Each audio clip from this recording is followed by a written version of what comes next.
Araw sa Virgo na may ascendant sa Sagittarius. Ang karerang nakatuon sa paglilingkod sa iba ay isa sa iyong mga pangunahing tungkulin sa buhay. Ikaw ay umunlad sa isang tungkulin na nagbibigay daan para sa patuloy na pagbabago at pagkakaiba-iba. Ang trabaho ay mangangailangan ng paglalakbay. Ang susi sa iyong paglago ay upang palawakin ang iyong isip sa mas malaking larawan. Sa halip na magtrabaho kasama ang mga makamundong gawain ng pang-araw-araw na buhay. Ano ang mga mahahalagang tanong sa iyong buhay?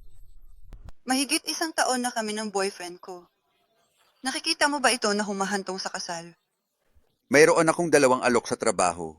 Kailangan ko ng payo kung alin ang tatanggapin. Pagod na akong mag-isa. Gusto kong malaman kung ang pag-ibig ay darating sa akin sa lalong madaling panahon. Kaya, kung mayroon kang mga tanong tungkol sa isang problema o nangangailangan ng gabay, makipag-usap sa isa sa aming tumpak at may karanasang psychic. Makipag-usap sa Absolutely Psychic. Tumawag sa 1-800-800 at 78-877 o bisitahin ang absolutelypsychic.com.